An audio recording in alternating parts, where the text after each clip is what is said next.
మీ ఎలాంటి వ్యాపార ప్రకటనలకైనా వెంటనే మా ఛానల్ సంప్రదించండి. నమస్తే. ఈరోజు మన స్టూడియోలో ప్రముఖ ఆధ్యాత్మికవేత్త, జ్యోతిష్య వాస్తు పండితులు, లలితాదేవి ఉపాసకులు బ్రహ్మశ్రీ నానాజీ పట్నాయక్ గారు ఉన్నారు. గురువుగారితో మాట్లాడేద్దాం. నమస్కారం గురుగారు. శ్రీమాత్రే నమః. అక్టోబర్ మాసం విశేషంగా ధనుస్సు రాశి వాళ్ళకి ఏ విధంగా కలిసి రాబోతుంది? పాజిటివ్ ఉంటుందంటారా, నెగిటివ్ ఉంటుందంటారా? ఓవరాల్గా ఎలాంటి జాగ్రత్తలు తీసుకోవాలి ఈ మాసం వీళ్ళు? తప్పకుండా అండి. ధనస్సు వారికి లగ్నాధిపతి సప్తమంలో ఉంటూ 27వ తేదీ 8లోకి వస్తున్నాడు. 3లో 2 గ్రహాలు ఉన్నాయి. అంటే రాహు ఉన్నాడు, శని వచ్చి కలుస్తున్నాడు 3లో.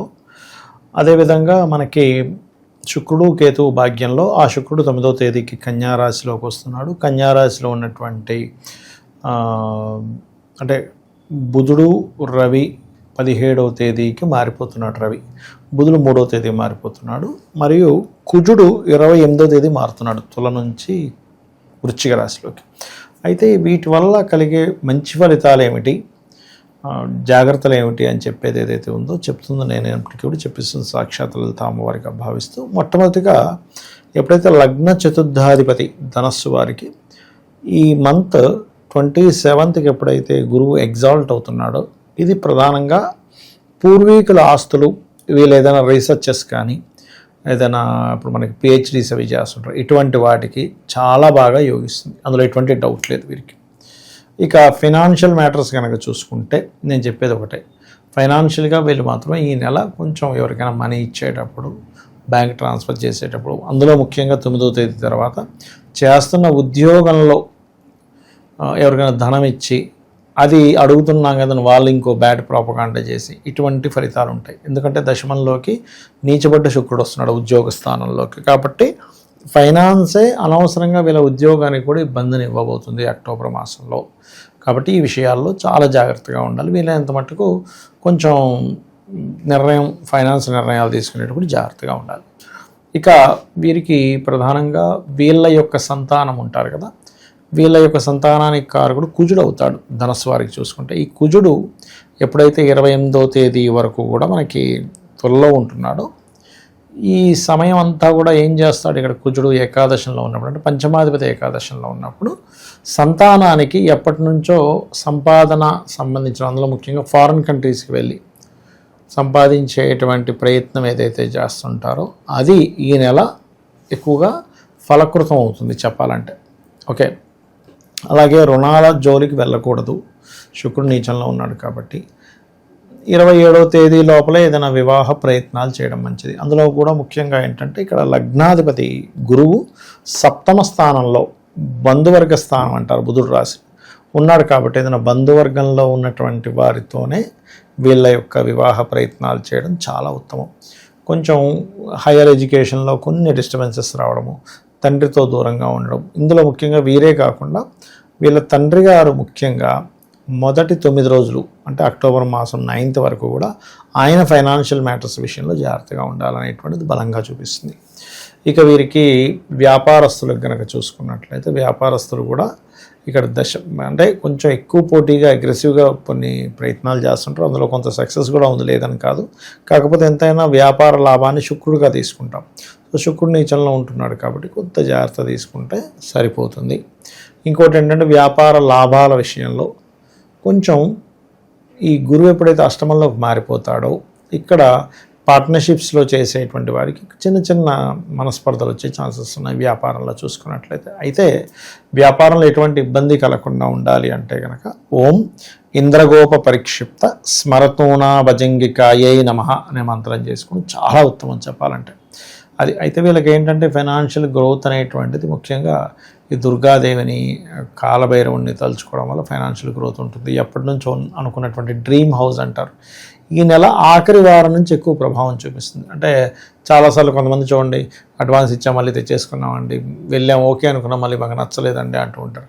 అంటే మనం ఒక గృహం తీసుకోవాలంటే నాకు చాలామంది రియల్ ఎస్టేట్ పీపుల్ చెప్తుంటారు, సార్ అసలు మీకు చాలా ఈజీ అనిపిస్తుంది కానీ ఒక క్లయింట్కి ఒక ఇల్లు నచ్చాలన్నా, ఒక స్థలం నచ్చాలన్నా చాలా టైం పట్టేస్తుంది సార్, వాళ్ళ రిక్వైర్మెంట్ ఏంటో తెలియదు, మాకు క్లారిటీ ఉండదు, ఇది అని చెప్తారు. ఎక్కడికో వెళ్ళే ఇల్లు చూస్తారు, అలాంటి ఇల్లు కావాలంటారు. అలాంటి ఇల్లు ఇంకోటి కట్టుకోవాలి కదండి, వాళ్ళంటే ఖాళీ స్థలం వేస్తే కట్టుకుంటారు కానీ అలాంటి ఇల్లు కొనుక్కోవాలంటే కష్టం కదా అని చెప్తూ ఉంటారు. ఇక్కడ ఏంటంటే ధనస్సు వారికి ఎప్పుడైతే లగ్న చతుర్థాధిపతి అష్టమంలోకి వెళ్ళి ఎగ్జాల్ట్ అవుతున్నాడో ఎండింగ్లో, ఈ మంత్ ఎండింగ్లో, కొంచెం మంత్ ఎండింగ్లో ఎక్కువ పాసిబిలిటీస్ ఉంటాయి. అది పూర్వీకుల ఆస్తుల విషయంలో ఉండే గొడవలు కానివ్వండి, వీళ్ళు ఏదైనా ప్రాపర్టీ తీసుకోవడానికి కానివ్వండి, ఏదైనా రీసెర్చ్ ఓరియంటెడ్గా వీళ్ళకి పేరు ప్రఖ్యాతలు రావడానికి కూడా ఎక్కువ ఛాన్సెస్ ఉంటాయి వీరికి. ఒక స్త్రీ వల్ల ధన నష్టం కానీ పరువు నష్టం కానీ ఇలాంటి పరిస్థితులు ఏమైనా సూచిస్తున్నాయి? స్త్రీ వల్ల ధన నష్టం కాదు, కానీ ఇక్కడ స్త్రీ వల్ల ఖచ్చితంగా వీరికి ఇప్పుడున్న పరిస్థితుల్లో కొంచెం ఉద్యోగ నష్టం ఉంటుందండి. ఎందుకంటే శుక్రుడు శ్రీకారకుడు, సహజంగానే ధనుర్లగ్నానికి శుక్రుడు పూర్వజన్మ కర్మని కారకుడు, సింగిల్ ప్లానెట్ అనమాట. కొన్ని రాసులకి మనకి డబల్ ప్లానెట్స్ ఉంటాయి. ధనస్సు లగ్నానికి మాత్రం ఒకటే ప్లానెట్, సింగిల్ ప్లానెట్ పూర్వజన్మ కర్మను మొత్తం ఇటు తిప్పుతుంది. అందుకే మీరు చూడండి, ధనుర్లగ్న పీపుల్ ఆఫ్టర్ మ్యారేజ్ తర్వాత కోటిలో ఒకరు గ్రో అయిపోతారు, వాళ్ళు గ్రో అయినట్టుగా ఎవరెవరు. అలాగే శుక్రుడు ఫలితాలు వస్తున్నా, శుక్రుడు బాగోపోయినా ఆఫ్టర్ మ్యారేజ్ తర్వాత వాడికి సినిమా కనబడుతుంది. అది స్త్రీ కావాలని పురుషుడు కానివ్వండి, ఆడపిల్లే అక్కర్లేదు, అక్కడ పురుషుడికి అవ్వాలని రూల్ లేదు, స్త్రీకి అయినా సరే సినిమా చూపిస్తుంది. అందుకని శుక్రుడిని చాలా కేర్గా తీసుకోవాలి. అందుకని వీళ్ళకి మ్యాక్సిమం వివాహం చేసేటప్పుడు చాలా జాగ్రత్తలు తీసుకోండి. శుక్రవారాలు తొందరపడి వివాహం చేయకండి చెప్తారు ధనుర్లగ్నం వారికి. బికాజ్ ఆఫ్ శుక్ర నక్షత్రాల్లో చేసిన, శుక్రవారాలు చేసిన, శుక్రుడు పాడయ్యాడు, వివాహానికి కారకుడు కదా, ఇంకొంచెం బలం పెరుగుతుంది. మనం ఎప్పుడు కూడా మనం పెట్టే ముహూర్తానికి వారాన్ని కూడా చూసుకోవాలి. ఆ వార ప్రభావం ఉంటుందండి, హోరా ప్రభావం, వార ప్రభావం ఉంటుంది. కాబట్టి వివాహం విషయంలో వీళ్ళు చాలా జాగ్రత్తగానే ఉండాలి. ఇప్పుడు మీరు అడిగినట్టుగా స్త్రీ మూలకంగా, ఇందాక నేను ఆల్రెడీ అన్నాను ఒక మాట, అప్పు ఇవ్వడం వల్ల ఉద్యోగంలో అనవసరంగా వాళ్ళే మనకి శత్రువులు అవుతారని ఇటువంటి ప్రభావం చూపిస్తుంది. కొత్త పరిచయాలు ఏమైనా ఉన్నా కూడా వాళ్ళతో ఎలా నడుచుకుంటే బాగుంటుంది అంటారు ఓవరాల్గా? కొత్త పరిచయాలు ఉన్నట్లయితే ఒకటేనండి, కొత్త పరిచయాలు అనేవి ఎక్కడ ఏర్పడతాయి ఏంటంటే, ఇప్పుడు వీళ్ళకి ఉన్న పరిస్థితుల్లో లా రిలేటెడ్, లా రంగాల్లో ఉండేటువంటి వారు, అంటే లీగల్ వీటిలో ఉంటారు కదా, వాళ్ళు ఫ్రెండ్షిప్స్ కొంచెం రిలేషన్స్లోకి, లివింగ్ రిలేషన్స్లోకి వెళ్ళే ఛాన్సెస్ ఎక్కువగా ఉంటాయి వీరికి చెప్పాలంటే. కాబట్టి ఈ శుక్రుడు ఎంతైనా నీచ పొందుతున్నాడు కాబట్టి అటువంటి వాటికి వీలైనంత మటుకు దూరంగా ఉండాలి. కానీ ఎంత దూరంగా ఉన్నా కానీ ఈ నెల వీళ్ళకి అటువంటి ఆపర్చునిటీస్ ఎక్కువగా వస్తాయి. బికాజ్ ఆఫ్ పంచమాధిపతి కుజుడు లాభంలో ఉంటున్నాడు, అది కూడా తులారాశి. అంటే ఒక కుజుడు వెళ్ళి శుక్రరాశుల్లో ఉన్నప్పుడు అది ఎటువంటి ఫలితాలు ఇస్తుందంటే, అది ఒక రకమైన రిలేషన్లోకి తీసుకెళ్లే ఫలితాలు ఇస్తుంది. కాకపోతే ఇక్కడ లక్కీ ఏంటంటే ఏకాదశంలో ఉన్నాడు, అదే ద్వాదశంలో ఉంటే ఇంక తిరుగులేదు అక్కడ. కాబట్టి ఇది కొంచెం ఎంతైనా జాగ్రత్తగా చూసుకోవాల్సిన అంశమే. కాకపోతే ఈ బ్యూటీ రిలేటెడ్ ఇట్లాంటి బిజినెస్లకు మళ్ళీ యోగిస్తాడు అక్కడ ఉండే కుజుడు. ఆరోగ్యపరంగా స్పెసిఫిక్గా ఏమైనా జాగ్రత్తలు తీసుకోవాల్సిన అవసరం ఉందా వీళ్ళేదన్నా?